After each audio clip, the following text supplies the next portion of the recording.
No painel 2, canal 2, Cresça com Segurança, LGPD como pilar para o desenvolvimento de startups.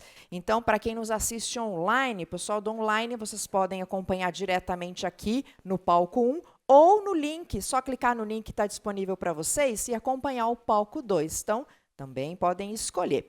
Convido, então, os participantes para que ocupem os seus lugares e peço a gentileza que o mediador se acomode na poltrona branca, aqui para facilitar aí a visualização dos mediadores, então na poltrona ao centro. Então, participantes dos painéis já podem se direcionar aqui à frente e o mediador vai apresentar diretamente eles para vocês. Então, ótimo painel 1, ótimo painel 2, aproveitem. Alô, alô? Alô, alô? Tá bom, mas está funcionando? Perfeito, tá bom. Olá, bom dia a todos. Meu nome é Nivancir Navilho, eu sou Country Manager na Maicena Securities, aqui do Brasil. Eu vou ter o prazer aqui de mediar a discussão. Nós vamos falar aqui sobre Cresça com Segurança, LGPD como pilar para o desenvolvimento de startups. Obviamente que não só de startups, como de todas as empresas. Nós teremos aqui a Tainara Rodrigues, fundador e CEO da DataGuide, o Eric Fontinelli, cofundador da Bits Legal Design, o Felipe Palhares, sócio no BMA Advogados, e a Dayana Caroline Costa, Head de Privacidade na EDPO na Incógnita. Ok. Bom dia a todos, obrigado por estar conosco aqui. Vamos passar aqui a palavra, então. Eu tenho aqui alguns pontos para discutir Tem alguns pontos para discutir aqui com o pessoal. Primeiramente, então, vamos falar aqui com o Eric, né? E, Eric, na sua visão, qual é o principal desafio que as startups enfrentam para se adequarem à LGPD? E como a educação pode auxiliar nesse processo, Eric? Perfeito. Bom dia a todos. Tá dando para ouvir aí? Tá tranquilo? Beleza. Bom, eu tenho uma startup, né? Então a gente tem essa dificuldade, a gente vive isso, apesar de eu ser advogado. E eu acho que vai até um pouquinho além da LGPD, né? Tem também a questão de tecnológica, né? De proteção de dados, os cuidados que a gente tem que ter, um pouco além da LGPD também. Hoje, como startup, acho que o principal problema é o custo, né? Então a gente faz o orçamento e a gente olha, caramba, vai sair 100 mil para a gente se adequar. E aí a gente fala, esse 100 mil não poderia ser investido no produto, não poderia trazer uma pessoa de vendas e por aí vai. Então acho que vai muito nesse sentido. Por mais que eu seja advogado e entenda essa necessidade, muitas vezes a gente, como empreendedor, vai ter que tomar uma escolha, e isso é um pouco da atividade de empreendedorismo, né? Tomar um risco calculado. Então, será que não é melhor eu investir no produto, em vendas ou na LGPD? Então, isso é o que a maior parte dos clientes de vocês também vão pensar, né? Seja um cliente interno ou externo. E aí cabe ao jurídico, compliance, ao pessoal de dados, né, de POs, etc., convencer de que isso vale a pena. No nosso caso, por que isso é tão importante?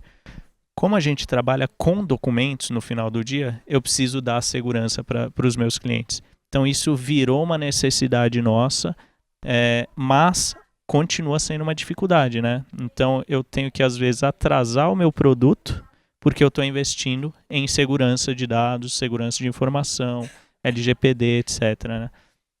Então isso é muito sensível para a startup porque geralmente ela não tem um caixa tão relevante para conseguir fazer frente a esses custos, tá? E aí eu acho que a gente tem algumas fases de adequação, talvez. A gente tem uma inicial, que pode ser mais barata, e conforme você vai trabalhando com os clientes, você acaba vendo que você precisa trazer mais recursos, né? Então, por exemplo, a gente começou com um monte de política, relatórios, etc., que era o básico. Numa segunda fase, a gente teve que implementar tecnologia. E aí a gente começou a gastar mais, né? Então é tecnologia de monitoramento, é tecnologia para evitar vazamento e por aí vai. E aí começa a ficar mais caro, né? Então, numa terceira fase, você precisa renovar tudo que você fez. Então aí também acaba investindo mais. Então eu acho que esse é o principal desafio. E lógico, a educação acaba vindo até como algo mais barato. Eu acho que faz parte da primeira fase ali. Então a educação é o mais tranquilo. E acho que falta essa cultura, talvez, de renovar isso de tempos em tempos. Às vezes as pessoas dão um treinamento lá no primeiro semestre da startup e para. Quando na verdade deveria ser algo contínuo. Até porque a rotatividade é muito alta de pessoas. Então eu acho que esses são os principais desafios em termos de startup e coisas que a gente vai ter que lidar na hora de contratar uma startup, na hora de criar uma startup ou lidar com elas também, né? Tá ótimo, Eric. Muito obrigado.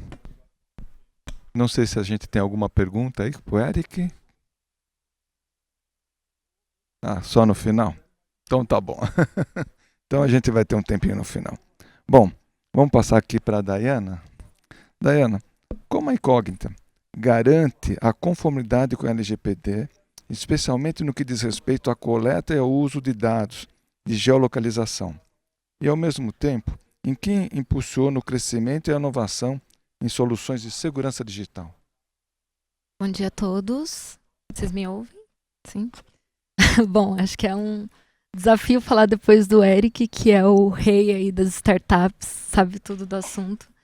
Mas pelo menos não fui a primeira, né? E também não vou falar depois do Felipe e da Tainara. Então eu acho que eu estou muito bem posicionada aqui nesse painel. Queria agradecer, primeiramente, pelo convite também, dizer que é uma honra compartilhar esse painel com vocês. E antes de responder a tua pergunta, eu queria dar um pouco de contexto sobre a Incógnita, para que vocês consigam compreender o que a gente faz, para então entender como que a gente lida com privacidade na empresa. Então a Incógnita é uma empresa que nasceu em Recife, foi fundada por estudantes da Universidade Federal de Pernambuco e nasceu com o nome de Inloco. Então esses fundadores, eles descobriram uma tecnologia, né, desenvolveram uma tecnologia de localização extremamente precisa e passaram a utilizar essa tecnologia na empresa chamada Inloco, né? Nós nascemos com o nome de Inloco. Inicialmente, o propósito da empresa era auxiliar na análise do comportamento de localização de consumidores para auxiliar em mídia. Então, a gente trabalhava no mercado de mídia. A gente identificava se um usuário, né, se um usuário de determinado aplicativo de uma loja entrava ou não no estabelecimento comercial. Isso foi em 2014. Em 2020, nós tivemos a pandemia, né? Então, o negócio já começou a ficar um pouco abalado. E os fundadores também tiveram a visão de que esse tipo de informação tem o potencial para trazer um impacto ainda mais relevante.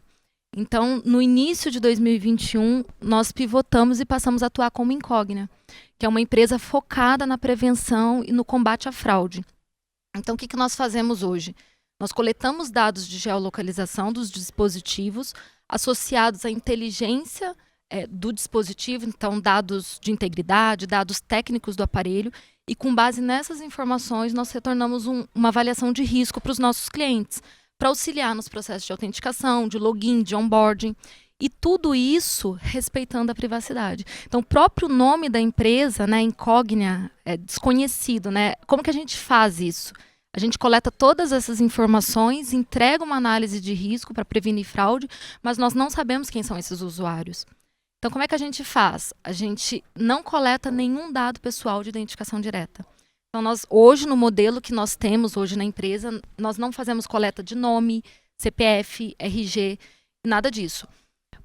Por mais que a gente saiba, né, que o dado de localização é um dado extremamente crítico e ele, por si só, né, é considerado um dado pessoal porque associado a outras informações, dependendo do nível ali, da quantidade de pontos que você coleta, é possível, de alguma forma, chegar à identificação única de uma pessoa, o que nós fazemos internamente é adotar medidas de segurança para tornar cada vez mais difícil para a nossa empresa associar esses dados a uma pessoa física.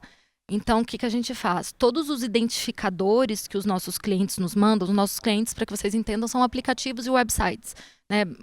A maioria deles é setor financeiro, setor de delivery. Então, nós pegamos os identificadores que os clientes nos mandam, né, que funciona como um elo de comunicação, e aplicamos técnicas de hash com secret. Aplicamos criptografia em todos os dados que a gente coleta também, além de uma série de outras medidas de segurança para proteger essa informação, para proteger esses dados e a privacidade desses usuários. Isso, é claro, não é suficiente, né, porque para além dessas medidas técnicas, a gente também faz um trabalho cultural grande na empresa. E por mais que tenha sido uma empresa que nasceu no berço da privacidade, que carrega no nome, né, esse propósito de privacidade, de proteção de dados, a gente precisa se atentar a manter essa cultura, né, manter a forma como as pessoas da própria empresa enxergam esse assunto no desenvolvimento de novas tecnologias, de novas soluções. E quando a gente fala do cenário de startup, existem alguns desafios, né, e existem algumas melhorias, alguns incentivos nessa parte de privacidade. Então, acho que o grande desafio, transportando agora aqui para o mundo específico da startup, é que tudo é muito rápido. Então, os desenvolvedores estão o tempo todo pensando em novas soluções, em novas tecnologias, em novos projetos, e a gente tem que estar ali avaliando qual é o compliance daquele projeto, o que tem que fazer para poder adequar. E naquele momento que eu estou avaliando, no dia seguinte já mudou tudo, já mudaram as prioridades. A avaliação de risco deles, o apetite de risco também de uma startup é diferente. Então, acompanhar todo esse processo é muito desafiador. Mas, por outro lado, a gente tem a flexibilidade das startups, né? Quando a gente está falando de empresas de grande porte, para você implementar uma política, implementar um processo, é extremamente burocrático. Muitas vezes você precisa avaliar o que a matriz está falando, porque lá tem uma regra específica e você tem que estar dentro daquela regra, e muitas vezes aquela regra não se aplica aqui para o nosso contexto, principalmente do Brasil. Então, tem os desafios, mas também tem as vantagens de se trabalhar numa startup que é voltada principalmente para essa questão de tratamento de dados, né? A nossa empresa tem como subsídio principal o tratamento de dados. E aí um ponto que eu gosto de dizer, né, para além de eu ter meu trabalho um pouco facilitado pela cultura da empresa como um todo, né, pelas pessoas da empresa se preocuparem com esse assunto naturalmente, a gente trabalha com um propósito que é muito legítimo, né? Então a gente saiu do mercado de mídia, que obviamente também tem suas finalidades de tratamento, também é um mercado justo, mas a gente está num propósito agora que, principalmente aqui no Brasil, é muito legítimo e me traz uma satisfação pessoal muito grande, né? Você tratar dados com responsabilidade e para reduzir o índice de fraudes aqui no Brasil é algo que traz satisfação. Então, a gente está falando de um mercado brasileiro que está numa pandemia de fraudes digitais. Eu trouxe até um número aqui que no primeiro trimestre de 2023, segundo uma pesquisa do Bacen, foram 365 milhões de tentativas de fraudes financeiras. Então, isso dá 2,8 tentativas por minuto de fraudes digitais no setor financeiro. Então, assim, por mais que a gente evolua as nossas técnicas, por mais que a gente crie novos mecanismos de segurança, os fraudadores estão o tempo todo também utilizando essa mesma inteligência artificial que a gente usa, essas mesmas técnicas, esse mesmo conhecimento que as nossas empresas têm, os fraudadores também estão desenvolvendo. Então, como é que a gente ganha essa batalha, né? Porque, por um lado, a gente tem a empresa desenvolvendo ferramentas para prevenção de fraudes, tendo que estar compliance com a legislação, respeitando a privacidade e a proteção de dados. E do outro lado, a gente tem um fraudador que está usando aquela mesma tecnologia, mas não precisa respeitar a legislação nenhuma. Então, é uma batalha bem complexa e por isso que a gente não pode ficar engessado com essas tecnologias padrão, né? Tem que sempre buscar tecnologias disruptivas que não impactam na experiência do usuário, mas que traga essa proteção e sempre colocando a privacidade em primeiro lugar. Então, acho que, para responder diretamente, acho que dá sim para a gente impulsionar a inovação, impulsionar a tecnologia, trazer resultados efetivos sem comprometer a privacidade, desde que a gente tenha um valor cultural fixo, forte na empresa, né, e continue sempre desenvolvendo isso. Maravilha. Então, o meu entendimento na solução que vocês aportam aí para as startups é de poder ajudar no desenvolvimento do produto deles, poder seguir as regras de proteção adequadamente, sem correr o risco de... Nós auxiliamos nos processos de autenticação, no login, onboarding, transação, E respeitando a privacidade, né? Então, a confiança do cliente acho que é essencial, né? Você passar essa segurança de que você entrega valor sem comprometer a proteção de dados. Maravilha, obrigado, viu, Daiane? Ok, vamos agora passar para Tainara. Tainara Rodrigues. Bom dia. Bom dia, pessoal. Tainara, diante do cenário atual, em que as startups buscam crescimento acelerado e muitas vezes lidam com recursos limitados, como que a DataGuide auxilia essas empresas a implementarem a LGPD de forma estratégica, equilibrando a necessidade de inovação com a segurança dos dados e a conformidade legal? Bom, eu resumiria isso com muita criatividade. Mas antes de responder e falar mais sobre isso, eu vou falar um pouco sobre mim e sobre a DataGuide. Eu sou a Tainara, eu sou a fundadora da DataGuide. A DataGuide é uma empresa que existe há 4 anos e a gente hoje é especializado em soluções de proteção de dados e privacidade, principalmente para empresas de tecnologia, e sendo a grande maioria startups. Então, a gente tem no nosso portfólio desde a maior empresa de tecnologia, mas boa parte são empresas de menos de 100 funcionários. Então, quando eu falo criatividade, é porque vocês já comentaram bastante dos desafios aqui de estar lidando com startups. E, de fato, né, a gente é super comum verificar limitações de orçamento, limitação de equipe para implementar, né, projetos de segurança e privacidade. Então, na prática, nesses últimos 4 anos desenvolvendo uma metodologia e cada vez mais aperfeiçoando uma metodologia para atender startups, a gente utilizou muito do mercado, assim, por exemplo, de ferramentas open source. Então, às vezes, a gente pega projetos que a empresa ela tem limitação de orçamento, mas nem por isso ela pode deixar de preencher um requisito de segurança, por exemplo. Então, foram medidas que a gente foi tomando ao longo do caminho para conseguir preencher ali os principais requisitos que o mercado, que aquela empresa precisa, né, do ponto de vista de segurança, sem necessariamente sobrecarregar um orçamento de uma empresa que, por característica, geralmente está hoje pensando em como continuar sobrevivendo amanhã, né? Então, é um pouquinho do que a gente foi desenvolvendo e melhorando com o tempo. Por outro lado, como vantagem, como já foi falado aqui, é muito mais rápido, né? É muito mais rápido verificar os resultados que a gente consegue implementar em uma startup. Então, data mapping, por exemplo, né? Em grandes empresas, eu já vi empresas que demoraram mais de 1 ano para finalizar um data mapping. Então, startups são times mais enxutos, e isso é uma grande vantagem.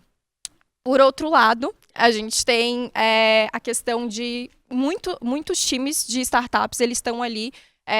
Por exemplo, é muito difícil tu pegar uma startup que tem alguém especializado em segurança no início. Então, geralmente é uma TI, às vezes é um próprio sócio que está ali responsável pela toda a tecnologia da empresa. Então, isso exige bastante criatividade para a gente estar implementando algo que, de fato, né, vai surtir algum resultado e que vai fazer sentido para aquela organização. Então, hoje, a DataGuide, ela tem 3 principais soluções. Então, a gente trabalha terceirizando a função de DPO. Então, a gente tem uma solução de Data Protection Officer, que é DPO as a Service, né, o nome. A gente tem auxiliado também empresas a implementarem certificações de segurança. Então, a ISO 27001, a SOC 2 são as mais comuns que a gente tem trabalhado. E a gente trabalha com soluções específicas de segurança para implementar isso, né, principalmente em startups. Então, a gente realiza pentest, tem ferramentas de intrusão, por exemplo, para ajudar com um custo-benefício interessante ali esse perfil. Então, isso é um pouquinho do que a gente faz e, na prática, né, como que a gente foi se adaptando para que mesmo empresas pequenas consigam estar ali começando com um privacy by design, né, tá desde o início pensando em privacidade e, consequentemente, segurança também nos seus produtos. Bom, com relação a pequenas empresas, né, o que eu teria para agregar aqui? Eu acho que algo muito interessante no mercado, que é o principal gatilho, inclusive, para contratar o nosso trabalho, por exemplo, é a própria cobrança que muitas de outras grandes empresas ou empresas que têm um compliance mais estruturado têm feito. Isso tem ajudado muito, né, porque a gente sabe que os desafios da nossa área, né, em termos de conscientização. Então, hoje, o principal gatilho para uma empresa priorizar esse tipo de projeto tem sido um fator comercial. Então, boa parte dos meus clientes, eles vendem para outras grandes empresas ou vende para setores mais regulados. E eu diria que se não houvesse aquela cobrança específica, né, muitas vezes em questionários, em questões contratuais, dificilmente a gente conseguiria estar priorizando o nosso trabalho num estágio tão inicial, né, quanto de uma startup que está começando agora. Então, eu acho que isso é um gatilho muito interessante, né, que às vezes a gente, nesse processo de gestão de riscos de terceiro, não tem a ciência, mas é, assim, o principal fator que tem justificado e que tem mudado, né, muitas vezes empresas com recursos mais limitados a investirem nisso. Então, a gente já pegou casos, assim, de modelos de negócios muito problemáticos que a gente conseguiu mudar, né, porque o cliente estava cobrando. Então, são fatores aí que ajudam muito a gente pegar empresas que têm todas essas dificuldades e tá olhando ali para a privacidade. Ah, maravilha. Hoje é interessante isso, né? Porque a startup está lá com o MVP pronto, consegue um cliente em potencial, mas aí vem aquele famoso questionário. Eu mesmo já passei por isso, e aí a gente se depara aí com o grande desafio. Aí a minha única curiosidade é, em quanto tempo a DataGuide consegue, né, suportar o cliente? Ou seja, qual seria o time frame para vocês colocarem a startup dentro do mínimo necessário para poder responder a um questionamento como esse? Legal. Essa é uma das perguntas que a gente mais recebe, né, comercialmente, porque geralmente o cenário é o seguinte: a startup ela não estava priorizando, e daí um cliente cobra, e às vezes por meio desses questionários estava em vias de fechar um contrato e vem essa cobrança. Daí a pessoa quer para ontem, né? Ela fala, não, mas peraí, eu preciso assinar esse contrato agora, então você consegue fazer uma mágica aqui em 2 semanas me adequar completamente à LGPD, mudar toda a minha estrutura de segurança? Não, né? Então, mas hoje a gente trabalha com separações, né? Então, o que é mais prioritário, que legalmente a gente acaba criando para ela estar em conformidade à LGPD, e a gente vai aprimorando, né, com o tempo, outras medidas. Mas falando, assim, para dar um tempo médio, hoje a gente consegue realizar medidas mais críticas em até 3 meses para startups, por exemplo. Então, a gente faz processo de inventário, já começa a mudar as primeiras políticas, aplica todos os treinamentos iniciais de conscientização, isso em menos de 3 meses. Então, foi algo que a gente foi desenvolvendo, né, para conseguir diminuir esse tempo ali, visto que muitas vezes essa necessidade ela chega até nós. E com o tempo a gente vai aprimorando, mas no geral os nossos contratos eles são recorrentes, né, como o DPO, e a gente tem um contrato que começa com 1 ano com o cliente, a gente vai aprimorando, né? Mas em 3 meses já dá para fazer um trabalho assim já dá para pegar bastante erro, bastante coisa errada e ir lapidando aos poucos. Ah, tá ótimo, obrigado, viu, Tainá? Bom, aproveitando então, agora vamos falar da BMA, né? Porque com certeza vocês entram aí nesse circuito quando o cliente começa e ainda não chamou a DataGuide para organizar, né? Felipe, muitas startups em fase inicial focam seus recursos em desenvolvimento, como eu comentei, né? Tá lá com o MVP pronto, né? E na captação de clientes, deixando a adequação da LGPD em segundo plano. Quais os principais riscos que essa postura pode gerar para essas empresas, tanto em termos de sanções como de impacto na reputação e confiança dos clientes, e como isso pode afetar a atração de investimentos? Vamos lá. Obrigado primeiro pelo convite, prazer estar com todos vocês aqui. Muito me honra, inclusive, ter a presença, cumprimento o diretor Arthur Sabá, que está nos ouvindo hoje. Não é todo dia que a gente tem a Autoridade Nacional de Proteção de Dados na audiência.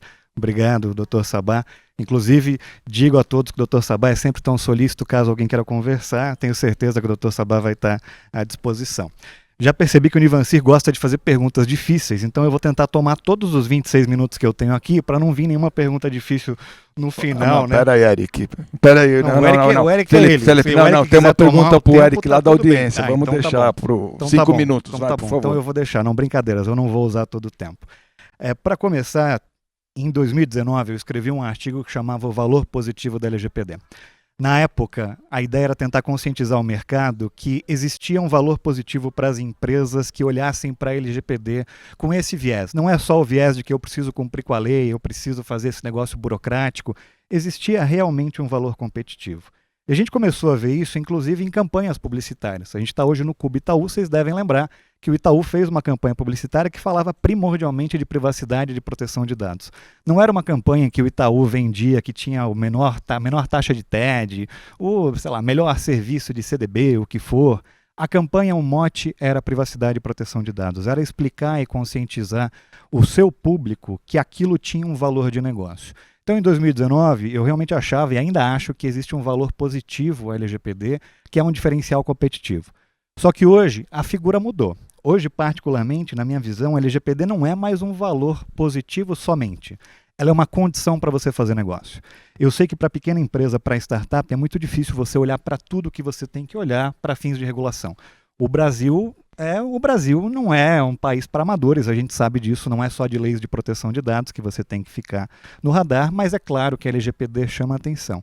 Agora, hoje, é muito difícil você perceber no mercado empresas que consigam realizar negócios sem terem feito alguma coisa em relação ao LGPD, mesmo uma pequena startup. Quando você está começando, é claro que você diz assim, pô, agora não preciso fazer nada porque ninguém vai prestar atenção. Mas se você quiser crescer, não tem como crescer no mercado de hoje sem olhar para a LGPD e sem realizar práticas para ficar em conformidade com a LGPD. Tem uma discussão que eu também acho que vale a pena a gente trazer hoje. Hoje é o Dia Internacional da Proteção de Dados. É um dia de conscientização, é um dia que a gente para ter eventos como esse. Olha que evento legal, repleto de pessoas aqui, a própria NPD aqui. A NPD também está fazendo um evento. E nesses dias, mais do que em outras épocas, acho que vale uma reflexão para todas as organizações que estão aqui. A adequação LGPD não é um negócio que você faz aquele projeto e acabou. Ah, fiz o projeto, contratei uma consultoria, eu tenho um time interno, acabou o projeto, pronto. Agora estou adequado ao LGPD. Agora não preciso mais olhar para esse tema porque eu já fiz todo o trabalho. Adequação LGPD e conformidade com a lei é todo santo dia, é um ato contínuo. Se você mandar um e-mail para o destinatário errado, pronto, acabou sua conformidade com o LGPD. Agora você já eventualmente teve uma quebra à confidencialidade dos dados. Pode ser que o órgão regulador olhe e diga que você não atendeu o artigo 46 adequadamente. Você deveria ter tomado mais medidas, mais conscientização, mais treinamento. Se alguém clicou num e-mail de phishing, a mesma coisa. Será que você fez treinamentos suficientes? Ou lá em 2020 você fez uma sessão de conscientização, daí todo mundo está treinado e acabou. O outro lado é que às vezes a gente gosta de olhar, especialmente dentro de empresa, ou mesmo até na consultoria externa, para documentos, para aquela ideia que o Eric falou, pô, temos que criar documentos, temos que criar políticas, temos que criar procedimento. Sem dúvida alguma, isso faz parte de adequação LGPD. Mas o documento não pode ser o fim em si mesmo. O documento não pode ser aquele negócio que você guarda dentro da gaveta e diz, já tenho a minha política de privacidade, já tenho a minha política de segurança da informação, se ninguém dentro da organização de fato está cumprindo com o que diz a política. Isso é a mesma coisa que eventualmente eu faço na física, que digo assim, pô, quero emagrecer, então de manhã eu como uma saladinha, vou para academia, tiro minha foto lá, posto um hashtag tá pago, chego em casa à noite, tomo 2 litros de cerveja. É claro que eu não vou emagrecer, assim como você que tem uma política de privacidade dentro da gaveta, só porque você tem a política não vai resolver a sua vida, né? No lado de investimentos que você perguntou, Nivanciri, eu vou tentar não avançar muito no tempo para deixar até passo para perguntas. Eu trabalho num escritório que faz muito M&A, que faz muito investimento em pequenas empresas, em startups, que ajuda clientes maiores, fundos de investimentos, VCs, que querem olhar para organizações que vão investir ou vão comprar. Não tem nenhuma diligência hoje que não tenha aspectos de proteção de dados. E se eventualmente sou eu que estou fazendo a diligência, o outro lado vai ter um problema porque a gente manda umas 30 perguntas para saber o que você fez para fins de adequação. E não basta você me mostrar só o papel. Eu quero realmente entender na prática se você implementou isso ou se você criou um papel só para me mostrar durante a diligência.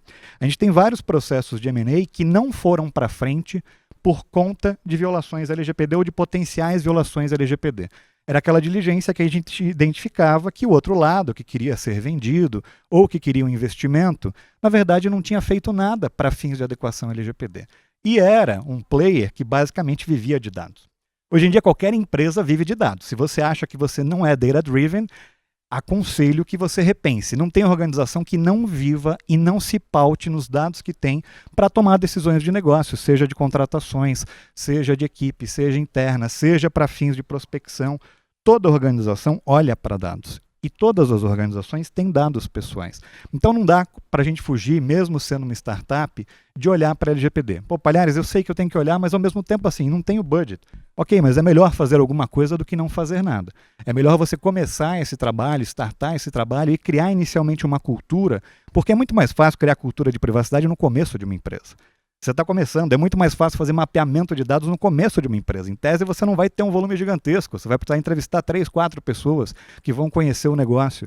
Depois que você vai tomando corpo, depois que você vai crescendo, depois que a organização tem 100 pessoas, que um dia se torna um unicórnio, se você não fez isso antes, cara, com todo respeito, agora fudeu. Agora para você fazer esse trabalho vai levar meses e meses. Em 3 meses você não faz um mapeamento de uma grande empresa. Uma grande empresa, eventualmente, a gente fez um mapeamento para uma grande empresa, com mais de 1.000 empregados, levou quase 1 ano.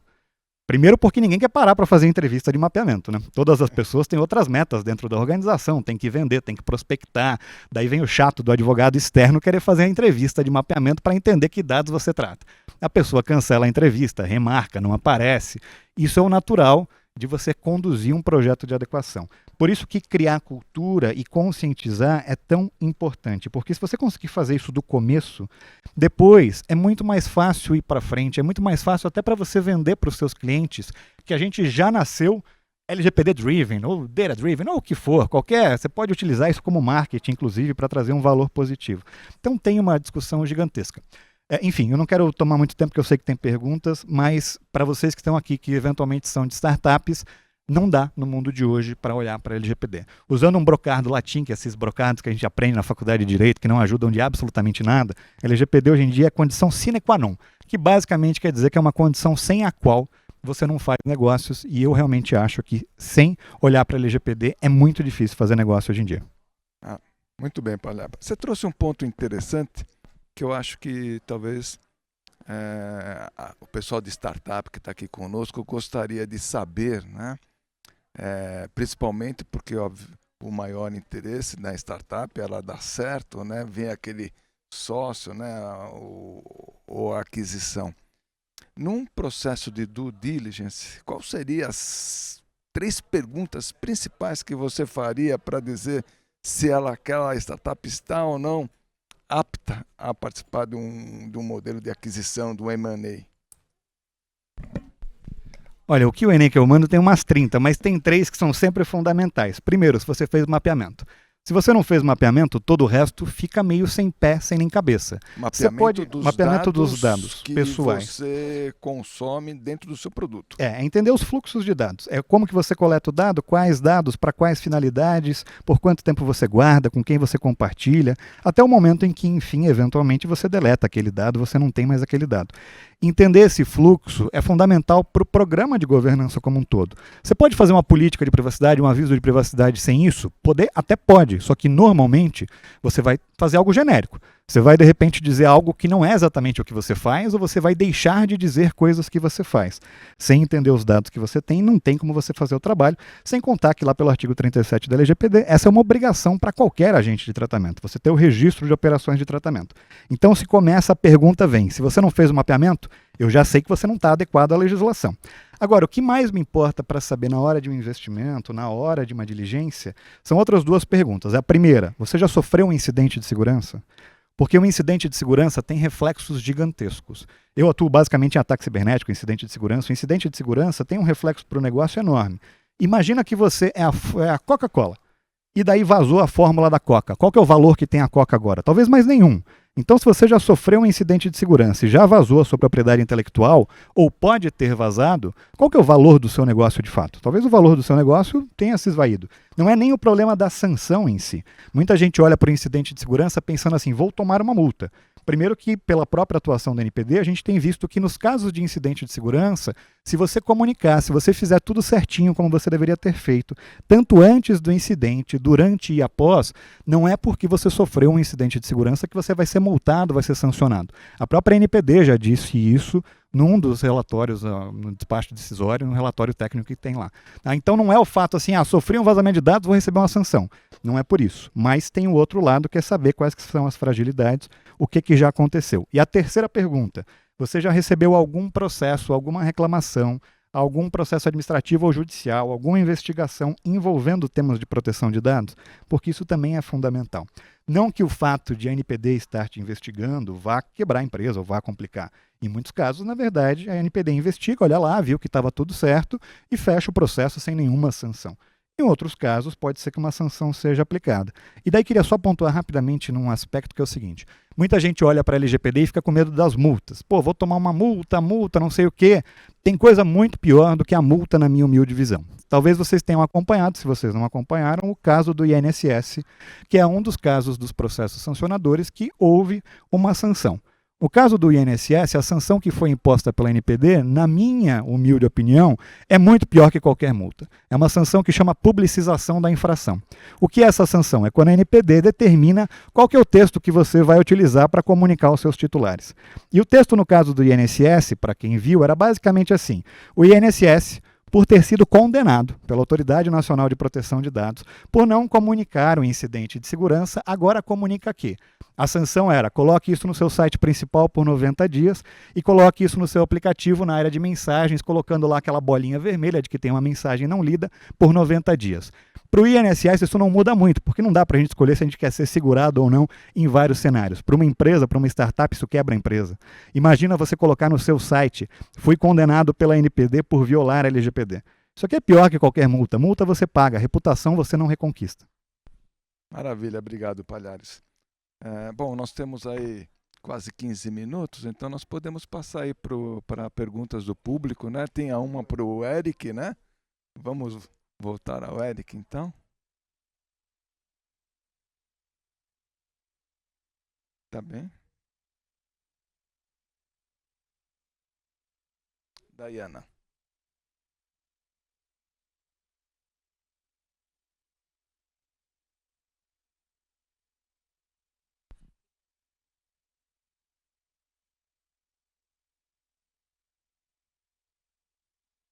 Tá bem.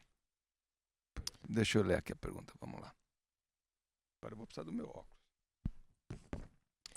Acho que eu posso também. Você pegou, né? Basicamente, ele está questionando como é que a gente garante que os nossos clientes, que são esses aplicativos, esses websites que passam os dados de localização dos usuários para a Incognia, garantem a transparência. Como é que funciona a nossa tecnologia? Nós temos um Software Development Kit, que é o SDK, que é integrado a esses aplicativos. E a partir do momento que você passa a usar um aplicativo que tem a tecnologia da Incognia, os dados de localização eles vão ser coletados apenas e somente se você der a sua permissão de localização. Nos nossos contratos com os clientes, a gente sempre coloca uma cláusula para que ele dê transparência a esses usuários e coloque essa mensagem de permissão de localização num texto que, de forma adequada e transparente, informe o motivo daquela coleta, né? Porque você pode coletar o dado de localização para finalidades de marketing, para finalidades de segurança, prevenção à fraude.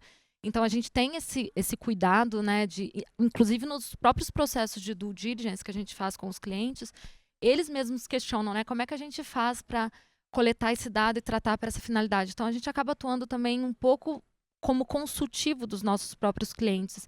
E nas próprias políticas de privacidade das empresas que utilizam a tecnologia da Incognia, você pode encontrar lá informações dos tipos de dados que eles coletam e das finalidades. E todos eles informam que um dos dados que são coletados são os dados de localização e para propósitos relacionados à segurança e prevenção à fraude. Então, resumidamente, a gente tem as permissões de localização que ajudam a trabalhar a questão da transparência. Tá bem, obrigado. Temos uma outra aqui, creio que é para você. De que forma o Privacy by Design pode ser incorporado ao ciclo de desenvolvimento de produtos e serviços de uma startup? Legal. Bom, falando de maneira prática, né, como que a gente implementa isso hoje nas empresas, em startups mais especificamente. No começo, a gente faz uma análise sobre toda a plataforma e revisão assim de cadastro, né, muito a partir do inventário, e ali a gente já consegue verificar muitos pontos de melhoria em termos de Privacy by Design.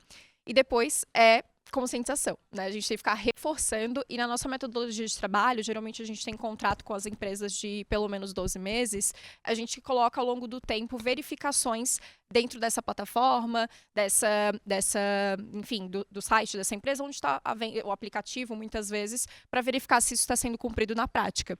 Porque uma ressalva, né, de muitas startups que, por limitação de orçamento, enfim, acaba terceirizando, né, com uma solução de GPO as a Service, por exemplo, de fato, né, garantir que alguém de fora está olhando para isso e que tenha sempre um representante dentro da empresa, levando esse assunto também para todas as discussões que, eventualmente, a gente não vai estar envolvido como uma operação outsourcing. Então, hoje, isso foi a maneira prática que a gente conseguiu, né, viabilizar constantemente esse reforço dentro da empresa. Então, temos, em resumo, né, momentos periódicos que a gente faz revisões e verifica se esses processos, né, eles estão sendo de fato implementados, reforçando continuamente com conscientização, treinamentos e muitas vezes testes também. A gente faz alguns testes surpresinhas, assim, para verificar isso. E com isso, aos poucos, vai se reforçando essa necessidade de, olha, estou pensando em desenvolver uma nova funcionalidade, vai envolver a coleta de dado pessoal, será que eu posso mesmo? Né? Então, é um trabalho que requer tempo, mas essa é a maneira que a gente consegue viabilizar mesmo como operação outsourcing, mesmo muitas vezes, né, sem muitos recursos ou uma pessoa interna somente dedicada a isso. Ah, tá ótimo, obrigado. Bom, agora eu vou voltar para o Eric, finalmente, viu, Eric? Vamos lá. Qual foi o maior desafio para adequar a BITS à LGPD?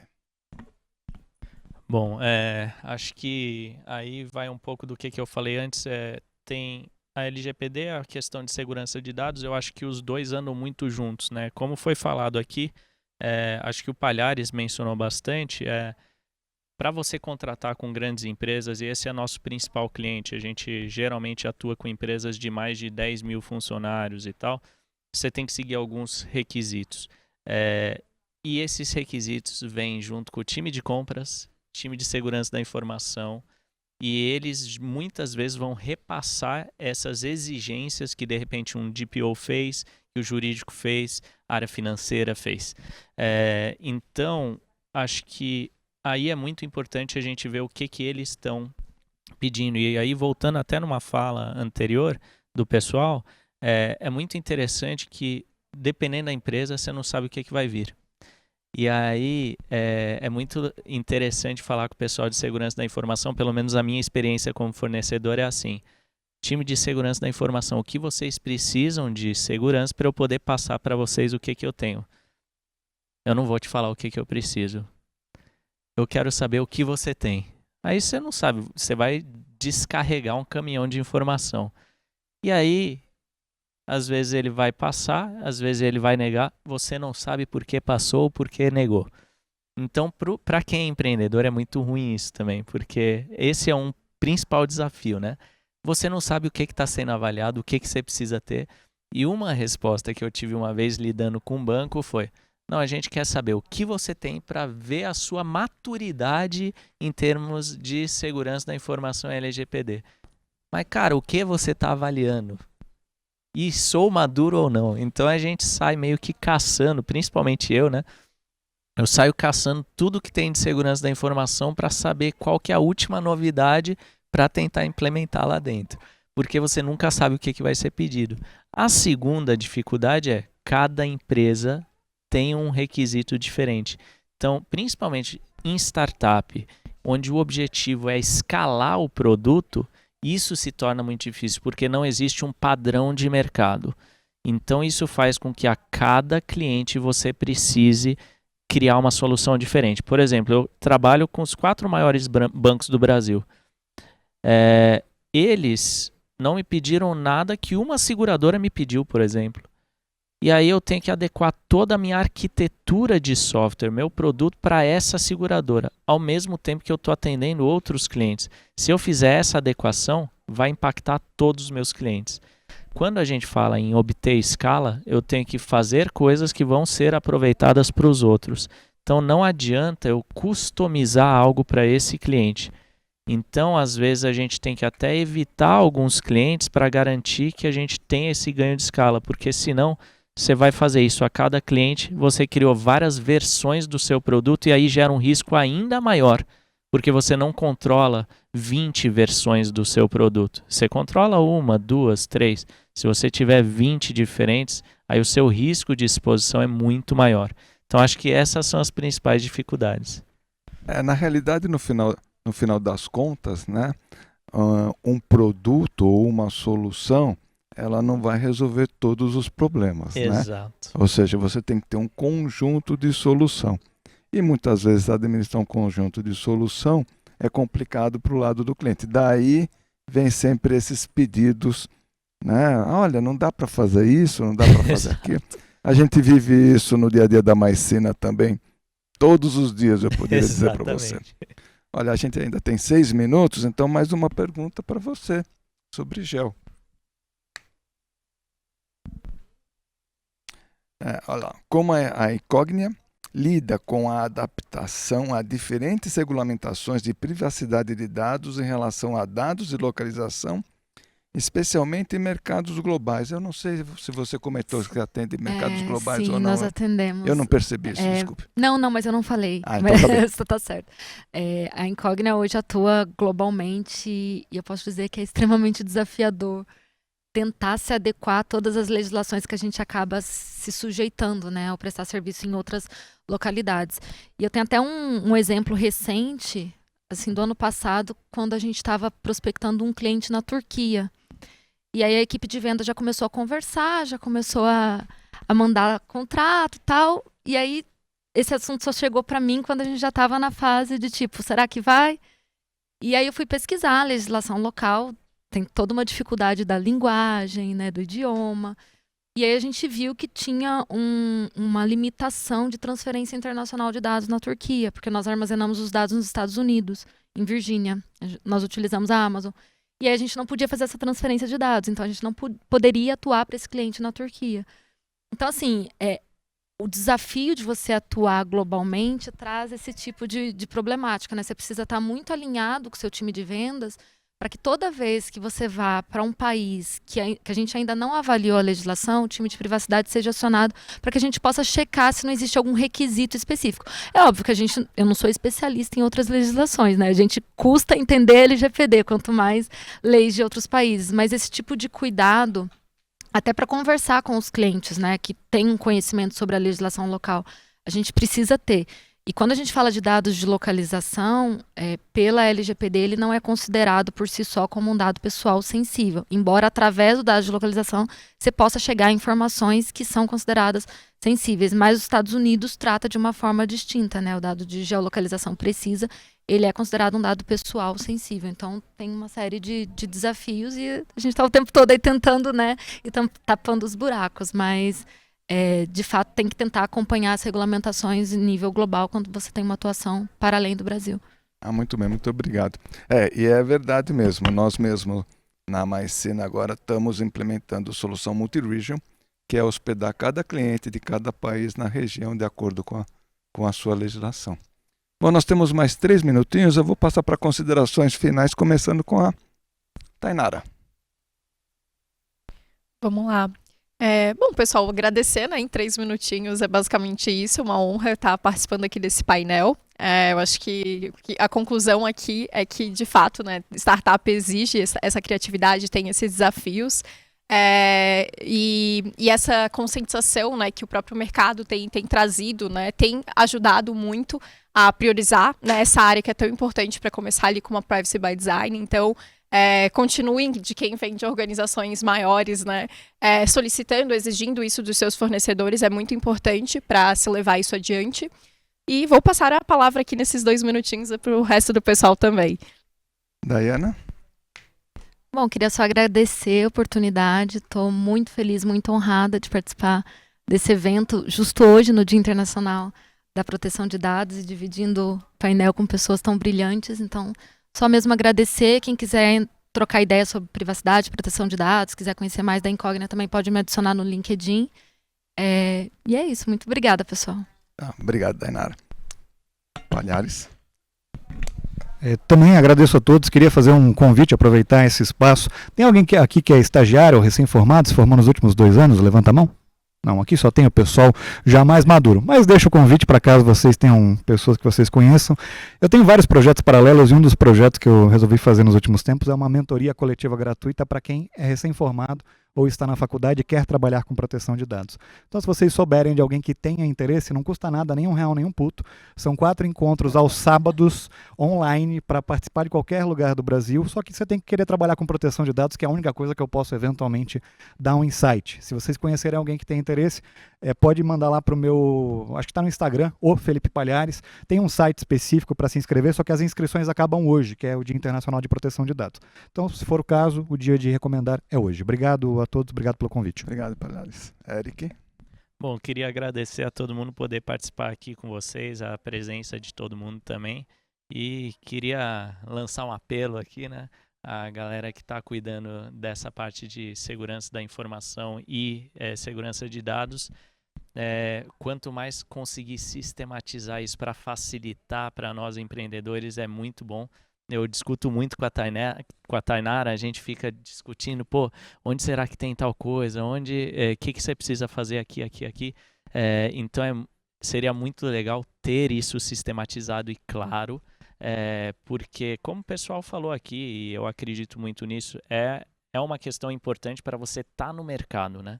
Não é nenhum diferencial, você tem que jogar ali pelas regras do jogo, se você quiser estar, você vai ter que ter essas coisas. Então é interessante ter isso mais claro. Hoje a gente vê muito esses silos de conhecimento, seja na segurança da informação, seja na área de proteção de dados e em outros requisitos. Seria muito bom alguém lançar algum agregado ali de todas as informações para facilitar quem quer se adequar a isso, né? Obrigado, Eric. Bom, nosso tempo encerrou, desculpe. Agradecer a presença de todos que acompanharam o nosso painel. Muito obrigado. Obrigado pela DPO por nos convidar aqui para poder abrilhantar aqui o dia de hoje.